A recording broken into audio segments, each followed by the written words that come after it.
라자르고 배치마시면 가면서 니 아마 말이네 맞다 루네도 베트니 와다 라자르 미시도 도디어리 라헤 이 베트니 요아리 제루살렘 나니 나마이 라우레 웨이 제루살렘 내 니니나나마 시에 베트니 베텔라 모호 베트니 요아가 시에 에리 요아가니 라자루가 무이포아 나비오 두마 니아마 너또 아마리 시 마리네 말다루 시자비 라자루가 나게 내일의 제사가 부차네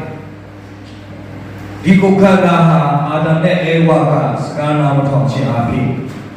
두 아비의 가대 진수의 대신현마 디고카나 가이케지 피아나 진수가 그 가대 떼어라네 원여라의 가마 피드레스비 라사루 예수의 빅수의 가피데 तुगे चिंता पिटे लाजरू ने प्या हमारे यीशु ने बलबती की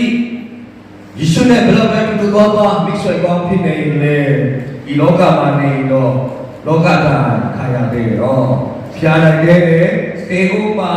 तमिले सादे वे जीताओ ने दिवे कौन के नाम में जाते बु प्या उम्मे तेहुमे चुरा मेरा ती यीशु ने तीलू प्यारा बु मेरा ताया मेरू टी फैमिली मसाया रोबु जिले तो शामलू रोबु न्याक इक्शाले मलू रोबु नीले मालू पासिल शाले मलू रोबु सयो मालू पालो शाले मलू रोबु सुरे तबो फिरे ये मातारू कारो गुरु ये बोले फिरे नीबु फिरे लाजरू क्या ना चिन्ह सी 자리 가게니 나게 내도 라스루이 라마 마리가 비아리기구 시무에게 빙웨 치료구 미미스빈네 뚝도 마리 피들이 예 몽레 자마라고 이슈 치가비로 시무이네 예수의 지라고 능이외 우리가 그의 섭비에 예수의 지라고 뜨거우니 누구냐 저로 치야도 미방이야 돼 예수 탄도 도와자라 저로 치야도 좋아도 요가 돼 예수 탄도 도와자라 부카 베들라 수감 베들라 아사소들라 저로의 미간 소녀께 대치냐 부 소녀도 두고 식페 배자더라 저는 배가 대하고서야 자시한 다른 각배와 수정배라 뒷다시게 저는 미바 게리치야 시부 수정배와 식페레 배 수정 칸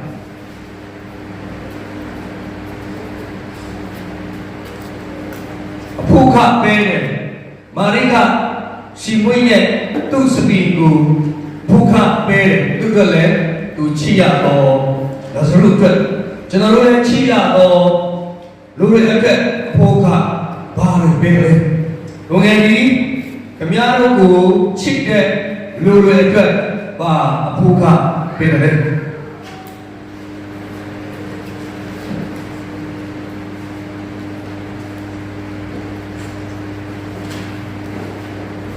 바 변 베레 지주로죠. 저너로 미다수리 저너로 치야도 도가부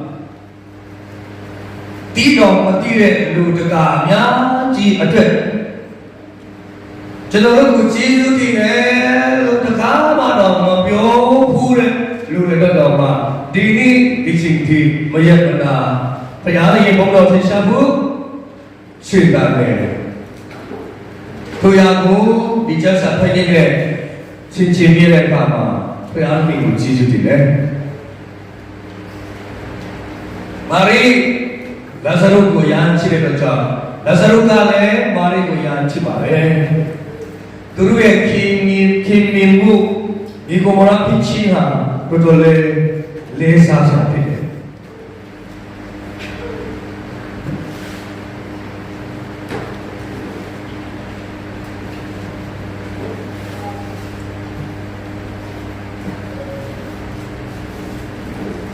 ဘုရားကြီးကိုကျွန်တော်အများကြီးပြန်ပြီးတော့ပေးဆက်ချင်တယ်အာမင်ကျွန်တော်ပြန်ပြီးတော့ပေးဆက်ချင်လောက်တဲ့ကြည့်တော့ပေးဆက်တယ်ဒါမဲ့သူရဲ့ဘုရားသင်ရှားအောင်နေထိုင်ခြင်းအပြင်နံပါတ်2ပြန်ပေးဆက်လိုက်တယ်ခြေဦးဆောင်ခြင်းအပြင်ရပဲစတိုင်းရဲ့တရားဒနာပေးခြင်းအပြင်ကျမ်းစာကြောမှာစာတင်ပေးခြင်းအပြင်ဘာသာပြန်ပေးခြင်းအပြင်ကျွန်တော်ပြန်ပေးဆက်တယ်အရှင်ဒီတာဒီခြင်းအပြင်ကလေးတို့ငယ်များဒီကိုဘယ်လိုတီးရတယ်ဆိုတော့လမ်းကိုခြင်းအပြင်ဘုရားကြီးကိုကျွန်တော်ပြန်ပေးဆက်တယ်လူတွေစားဖို့တောင်းဖို့ရှာပဲခြင်းအပြင်ဟင်းဒီဝယ်ပဲခြင်းအပြင်ကိုယ်တိုင်ကြွားရပြီးတော့လှုပ်ဆောင်ပဲခြင်းအပြင်ကျွန်တော်ပဲဆက်နေတယ်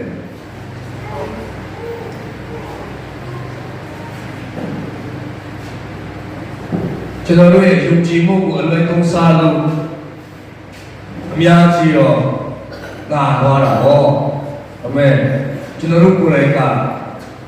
ယုံကြည်တဲ့ပုဂ္ဂိုလ်လားယုံကြည်တဲ့ပုဂ္ဂိုလ်လားဆိုတာအသေးစိတ်စုံစမ်းခဲ့တာကအမှားတစ်ခုကျွတ်သွားတယ်အပစ်တစ်ခုကျွတ်သွားတယ်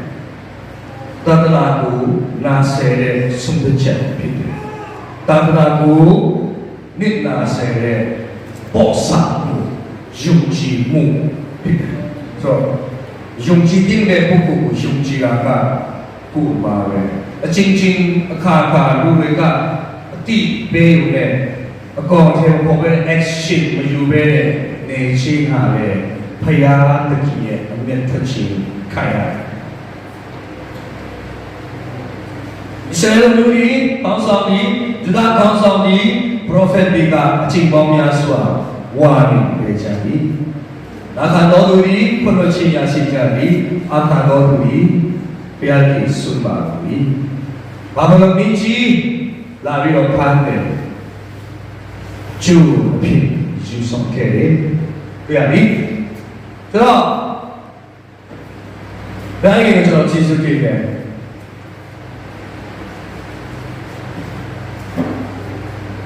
ကလေးကြီးရဲ့လူငယ်တချို့ကြီးရဲ့အခြေအနေမှာကောင်းလို့ဆိုတော့တည်တဲ့အခါမှာဘယ်လိုရှိကူတာရလဲဆိုတာကိုစဉ်းစားရတယ်ဆိုတော့ငယ်သူ့မှာရှိတဲ့အလုံးစုံဒါမှမဟုတ်ရှိဆုံးရှိဝေးတဲ့စပင်းနဲ့အကြည့်ရရှိတဲ့ခြင်းကိုသိတော်ပြီညီမလူကြီးပထမတော်သူဆယ်ရွေတခင်ကိုတော်ချစ်တော်မူသောသူသည်နာရက်နေပါလိမ့်ဟုရှောက်ဆို၏တခင်လို့ခေါ်တာကတခင်ရှုကိုကဲ့ရှိတဲ့ဖြစ်ယုံကြည်လို့ဟောဆရာရဲ့အဖြစ်ယုံကြည်လို့တာမန်လူမဟုတ်ဘူးတခင်လို့ခေါ်ကြ၏အထာတော်သူဆယ်ရွေလူအရင်လူချင်းအထာတော်သူမဲရန်တူဝတ်ဘူးဒါတော့ထာတော်သူမဲရန်တူဝတ်ဘူးလို့လူချင်းတောင်းဘူးလို့စပ်ပြလူရင်စပ်ပြပဲတဲ့လူတောင်းပါဖနတ်လူချင်းဖနတ်ပဲတဲ့လူတောင်းပါအဝတ်စားလူချင်းအဝတ်စားပဲတဲ့လူကိုတောင်းပါပဲတဲ့လူတိုင်းလည်းတောင်းကြတော့မဟုတ်ဘူးပဲမဲ့ပုဂ္ဂိုလ်ရှိတယ်မပဲမဲ့ပုဂ္ဂိုလ်ရှိတယ်ကျွန်တော်တို့ကတာဝန်ယူတဲ့ပုဂ္ဂိုလ်ရှိတယ်တာဝန်မယူတဲ့ပုဂ္ဂိုလ်ကတော့တရားမှာကူးစက်ကူတာဝန်ယူတဲ့သူကတော့တရားမှာတိမရောက်နော်လူဒီကုံဘောမတော့တာဝန်မယူချဘူးကျွန်တော်ဒီကုံဘောမကအာယကအောက်တာဝန်မယူခဲ့ဘူး ကျွန်တော်ကလည်းသူတို့ကိုတာဝန်မယူတော့ဘူးအချိန်ပေါင်းများစွာတာဝန်ယူခဲ့တဲ့သူတို့ကိုသူရဲ့စာဖို့ကောက်ဖို့နေထိုင်ရေးကြောင်းစရိတ်သူတို့အိမ်သူတို့နေဖို့ကအိမ်ကြောင့်မှာပဲဒီကျွန်တော်အိမ်မှာလည်းနေခိုင်းတယ်ဒီစီကျွန်တော်အိမ်ဆိုကျွန်တော်တော့မနေပဲနဲ့စမဆွေးတယ်ကိုနေခိုင်းတယ်သူရဲ့ကလေးမလည်းအယောက်20လောက်လာနေတော့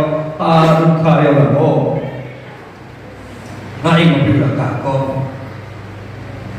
ကျွန်တော်ခေါင်းရောက်ပဲနဲ့ဖွင့်ပြတယ်ဒါပေမဲ့အယောက်40ကိုတူပြလိုက်တော့ဟာဘာလို့ကမပြောလဲမဲ့ဒီစိတ်ပြတော့ပြီးနေတော့ဘာလို့လဲရရမှာလဲကိုယ်ရုပ်ပြလာတယ်စပေါ်ဘာလို့ဒီရှိလားအစ်ဆရာရှိအဲ့ဒီလိုကိုယ့်ရဲ့ညီမလေးဒီလေးတွေကိုပတ်ဖို့ခဲ့သူတွေလမ်းကြောင်းကကျွန်တော်နဲ့မတူတော့ပေါင်းတင်ဆက်ဆံလို့ရားကြည့်မရဘူးသူတို့ကကျွန်တော်နဲ့ပေါင်းတင်ဆက်ဆံလို့မရဘူးကျွန်တော်ကလည်းမရစိတ်ကဘလုံးသားထဲမှာဆွဲလာတဲ့အခါကဘုသူကကျွန်တော်က Jesus first အချို့လူတွေကငွေပထမဖြစ်တယ်တော့ကျွန်တော်သိချင်ပြီကိုတော့ချစ်တော်မူသောသူဒီနာရဲ့နေပါလေးကိုရှော့ချင်ဟုတ်အထာတော်ဆုံးချီးကပ်တဲ့အခါမှာသူတို့အတွက်မတော်ဘူးသူ့အတွက်မတော်ဘူးလာဇရုအတွက်ပဲဆုတောင်းပဲအာမင်ကျွန်တော်တို့အတွက်ပဲဆုတောင်းနေသလားကျွန်တော်တို့အတွက်ပဲကျွန်တော်တို့ဝယ်ကြီးနဲ့စဉ်းစားနေသလားသူတစ်ပါးနဲ့စဉ်းစားပေးရအောင်ဘာလို့စားရအောင်သူများနဲ့စားဆက်ကြရအောင်ဟာလေလုယာကျွန်တော်ချင်းကြီးကိုတချို့တွေကတချို့ချင်းပိသားတွေကစိတ်ကမကောင်းဘူးသူတို့ကအမေရိကန်ရောက်တယ်လူတွေအမေရိကန်ရောက်မှကိုစိုးရိမ်တယ်အဲ့ဒီတရင်ကောင်းကိုဘယ်တော့မှမပြောဘဲနဲ့ကြားတယ်အမေရိကန်ပွားနေတဲ့နီလန်ရှိတယ်သူတို့တွားခဲ့တယ်ဘယ်တော့မှသူတို့မပြောဘူးအဲ့လိုပုဂ္ဂိုလ်ရှိဘာသာကယေရှုစကားနားနေတော့ခါနေဝန်တာဖြစ်တယ်ကျွန်တော်ဒုက္ခပတ်တော်ကိုနားလည်နိုင်တော့ဘုရားပြောဆက်ရာကြီးရှိနားမလည်တဲ့ခါမှာတစ်ခါလေကျွန်တော်တို့ကစိတ်ပါတယ်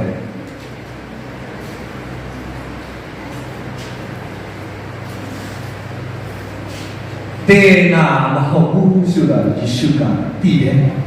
ဘုရားကြီးဘုတော်ထင်ရှားဖြစ်တယ်ဆိုတာလည်းထပ်ပြောတယ်ပြီးရင်ဒါတော်ရဲ့ကျွန်တော်ရဲ့ဘုံထင်ရှားခြင်းရှိတာဖြစ်တယ်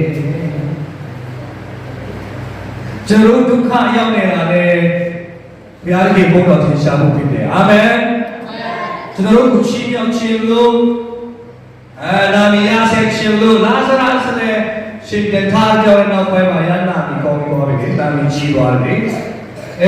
ဒီတတိရှုရဲ့ဘုံတော်ထင်ရှားစေခြင်းလို့ကျွန်တော်ဒုက္ခရောက်ပါလာဇရုဖျားနာနေတယ်ဆိုတာကဘုရားကြီးနဲ့တာတော်တတိရှုဘုံထင်ရှားစေ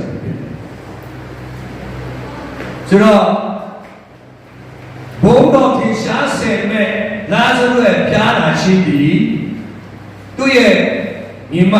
အမဖြစ်တဲ့နေရာအတွက်တော့စိတ်ပူစရာဖြစ်တယ်။အော်ဘုရားကြီးအချမ်းစီဘုရားကြီးအလူတော်ဟာနားမလည်တော့စိတ်ပူစရာကောင်းတယ်။နားလည်တော့ဘလောက်တော့ဘုံတော်ထင်ရှားစေကြမလဲ။ဘုရားလူကဘုရားရဲ့ဘုံတော်ထင်ရှားစေရှိလို့မတိမှထားကြပြီ။ထပ်ခါပြောမယ်။ဘုရားလူများကသူတို့တမတ်တိမှာထားတဲ့အရာကြီးဘုရားပြန်ဖို့တော့ထင်ရှားခြင်းပဲဒီဟောပြီးဆက်သွားမယ်ယေရှုကြီးဘာသာကိုလည်းကသူဤဒီမှာနဲ့လာဇရုကိုလည်းကချစ်တော်ယေရှုကိုကျွန်တော်ရလဲစားတယ်ပြီးတော့ချစ်လာဇရုကိုပဲချစ်ဘူးသူတို့ဒီကိုပေါ်မှာတော့ရောက်ဆုံးလို့ချစ်တယ်ဘုရားကြီးကတင့်ကိုပဲမချစ်ဘူးတည့်ရဲ့ဒီကိုမတော်ကိုလည်းချစ်တယ်အာမင်ဆိုပဲပါဘုရားကြီးကကျွန်တော်တို့ချင်းနေတာပဲမချစ်ဘူးအခြားတိုင်းသားတွေလည်းဘုရားကြီးကကျွန်တော်တို့ကိုချစ်တယ်လို့ချစ်တယ်ကျွန်တော်ချင်းနေတာဒီအတွက်လေဝကားထဲမှာတေခံတယ်လို့ကဘာလူကဘာသာလို့တေခံတယ်ဆိုတော့ဒီရှိတဲ့ဂျေဇုတော်ကိုကျွန်တော်တို့ပဲကြားပြီးဖို့မဟုတ်ဘူးအဲကြောင့်ချင်းနေတာများကြီးကရခိုင်ပြည်နယ်မှာသွားပြီး ရှမ်းပြည်နယ်မှာသွားသည်မွန်ပြည်နယ်မှာသွားသည်ကယားပြည်နယ်မှာသွားသည်ဧရာဝတီတိုင်းမှာသွားသည်တိုင်းနဲ့ပြည်နယ်စုံပေါ်သွားကြတယ်ချင်းလိုမျိုးတွေကဆိုတော့ဘုရားသခင်ကိုရာကျေးဇူးတင်တယ်မြန်မာနိုင်ငံပြည်နယ်နဲ့တိုင်း14ခုမှာချင်းတရားဟောဆရာမရောက်တဲ့နေရာမရှိတော့ဘူးဟာလေလုယာအမေတို့အားလုံးကိုပဲချစ်တဲ့ဘုရားသခင်မဟုတ်ဘူးမွန်လူမျိုးကိုလည်းချစ်တဲ့ဘုရားသခင်ရှမ်းလူမျိုးကိုလည်းချစ်တဲ့ဘုရားသခင်ဗမာရခိုင်လူမျိုးကိုလည်းချစ်တဲ့ဘုရားသခင်ဒါပေမဲ့ကျွန်တော်တို့ချင်းလိန်သားကြီးစီမှာဘုရားသခင်ဒုက္ခပတ်တော်ဟာရောက်လာတဲ့အခါမှာချင်းလိန်သားများကြီးချင်းပြည်တယ်မှာမနေနိုင်တော့ဘူးဘုရားသခင်ခေါ်ချင်းမစ္စဒမြခေါ်တာကိုကြားပြီးတော့အိုးတက္ကနာလုပ်ကြတယ်တပါးတခြားသောလူမျိုးတွားကြတယ်ယဉ်ကျေးမှုပွဲပြားခြားနားရင်လေတွားကြတယ်ဧကုမောရမရှိရင်လေတွားကြတယ်ယေရှုသားဧကုမောရထွန်းကားစေကြတယ်တို့ရှိခိုင်တာအမှုတော်ဆောင်ပြတော့လည်းကုန်ပြီပဲကြဟောဟုတ်လဇရုနာဒီကိုကြားတော်မူ၏ကြွတော်ဘုံပဲသူအရက်နာနှစ်ရက်နေတော်မူ၏အမလေးတော်ပါပြီလဇရုကလည်းဖြာပြီးသူ့ရဲ့အမကြီးစီပူတယ်ယေရှုကလည်းနှစ်ရက်တော့အချိန်ဆွဲတယ်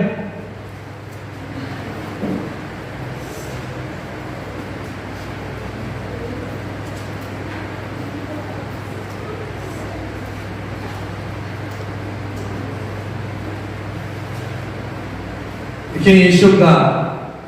တင့်ကိုချက်ချီကောင်းခြင်းတာလည်းပေးပါဦးတင့်ကိုအောင်မြင်ခြင်းချက်ချီပေးပါဦးတင်စုတောင်းလို့ချက်ချီရမယ်မထင်နဲ့တင်စီးတောင်းလို့ချက်ချီမတတ်တာလို့တင်စုတောင်းလို့ချက်ချီရမယ်မထင်နဲ့စုတောင်းလို့မျက်စိဖွင့်တာနဲ့တက်တာသွားတယ်ဆိုတာမျိုးကတော့မနေ့ပြန်တဲ့ဘက်ခါမှာတင်ကြတဲ့လူအများကြီးတွေ့ရတယ် support ဘုရားကျောင်းမှာတက်တာဗလားကျမ်းပါဗလားကျမ်းပါပြီးတက်တာပြီးဆိုပြီးတော့အတီးပြကြတယ်ဟဲ့ဒါပေမဲ့မနေ့ပြန်တဲ့ဘက်ခါမှာစီယုံပြတဲ့အဲ့စီယုံပြတဲ့ကိစ္စလိုက်ပေါ်မှာမတက်တော့ဘူးတက်တာရဲ့ဒီဥစ္စာပဲပေါ်လာတယ်အဲ့စီယုံမှာပြန်တဲ့တော့တေသွားတယ်ဘီဟင်းဘုရားအတော်ရှက်ရပြီးတော့တိုင်းတော့တနဲ့ခုနေတယ်ဘီဟင်းကတရားဟောတာကလိခဲ့ရစီပြီးတော့လူတွေကိုလေခိုင်းတယ်ငါလိတယ်ဝန်ခံတယ်ကဘာမှာသူလောက်အဲ့လူမျိုးရှိမဟုတ်တဲ့တရားဟောတယ်တော့တပါးမှမရှိဘူးသူကိုယ်ကမရကန်တာငါလူတွေကိုလိခဲ့တာအမေလည်းဆိုလူများကြီးကဆွဆွဲတယ်ကျမ်းမာတယ်ဆိုပြီးတော့ပြန်တယ်တာများတော့တချို့လူတွေကကြည့်ရတာတပ်ပုံတွေနဲ့တည်လာတဲ့အခါမှာသူရှက်တယ်ယေရှုကလာဇာရုကိုချစ်တယ်မာတာကိုချစ်တယ်မာရီကိုချစ်တယ်ဒါပေမဲ့ချက်ချင်းလိုက်တော့သူ့အချင်းအတိုင်းပဲအစီအစီကွာခဲ့ဒီနေ့ကျွန်တော်တို့မှာဖြစ်ချင်တဲ့ຢာများကြီးရှိမယ်ယူပါရင်ရှိမယ်ရောက်ချင်တဲ့ຢာရှိမယ်ဘာသာကြီးရှိမယ်ထို့ရာရောက်နိုင်မှုရာဘုရားသခင်ရဲ့အချင်းဆောင်တဲ့မှုပဲလူငယ်များစိတ်မလုံးနဲ့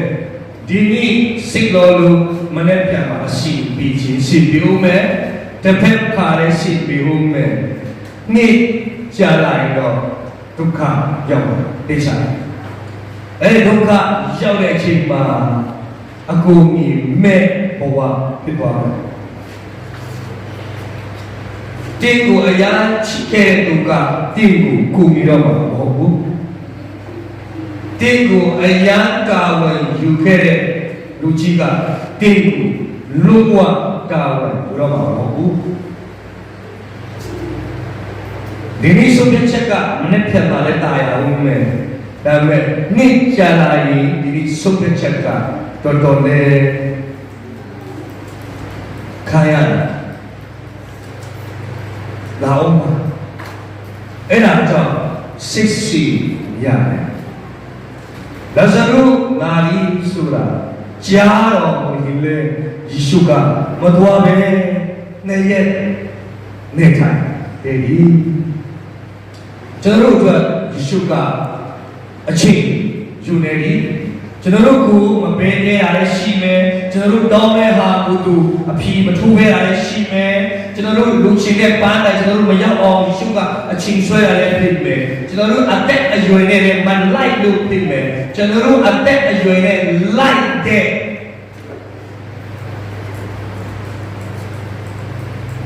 အောင်မြင်မှုအတားအောင်မြင်မှုတည်တော်ဆုံးတယ်တည်တော်ရဲ့အောင်မြင်မှုပြန်လာပဲရှိငါဒီကြောင်းသူလေးကိုစေကားဒီရှုကအောင်ခိုင်းမှာမဟုတ်ဘူးအာမင်ထိုးလိုက်ပါโอเคပြောရအသက်ကူးစေအရွယ်ကိုစေရှိနစ်ကလေးမလေးနဲ့အလားရချစ်ရှာတော့စေရှိနစ်နဲ့အသက်ကူးစေကိုရွယ်ကိုပြားလိုက်ကောင်းကြီးနေမှာမဟုတ်မင်းမပြောတဲ့တဘာဝအဲ့လိုပြားလိုက်ကြီးကနမီလက်ခံလို့ပါတော့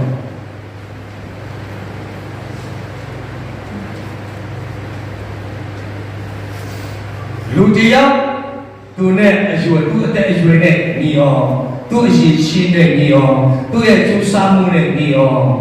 သူ့ရဲ့စစ်ရှိချင်းနဲ့ညီများတဲ့ကောင်းကြီးကလာပေးတယ်အာမင်ဟုတ်ပြီနောက်ဆုံးထို့နောက်မှာတပည့်တော်တို့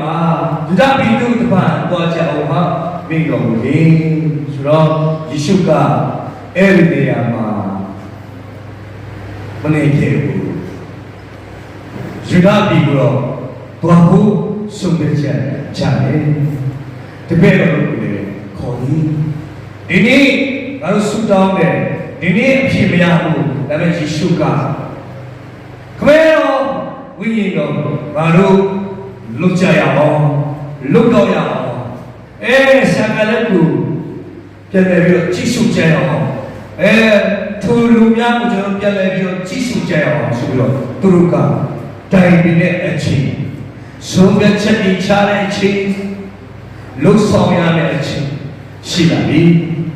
ဒါကြောင့်အချိန်ကိုစောင့်ဆိုင်တက်ပါလာဇာရုကိုချစ်တယ်သူရဲ့အမနှစ်ယောက်ကိုယေရှုကချစ်တယ်ဒါပေမဲ့နှစ်ရက်အချိန်ဖတ်ယူနေတဲ့အဲ့ဒီနေရာမှာတွာလာတဲ့အချိန်မှာဘယ်နှစ်ရက်ကြာမလဲဆိုတာနောက်ဆက်တွဲတတိမှာနောက်ဆက်တွဲဒေသနာမှာပဲကျွန်တော်တို့ကကြားမှာဖြစ်တယ်တိမှာဖြစ်တယ်အဲ့ဒီအတွက်လည်းရှိဖို့တို့တဲ့လူကြီးတို့များယေရှုကနောက်မချဘူးသူ့အချိန်နဲ့တွားတယ်ဖရာကြီးသူ့ရဲ့ရူပါယုနဲ့တွားတဲ့ဖရာကြီးသူ့တကူတော်အတိုင်းတွားတဲ့ဖရာကြီးသူ့ရဲ့ဘုံတော်ထင်ရှားစေဖို့အတိုင်းတွားတဲ့ဖရာကြီးဖြစ်တယ်။ရောက်စီတိုင်းပြန်ကောင်းစီရပါစေ။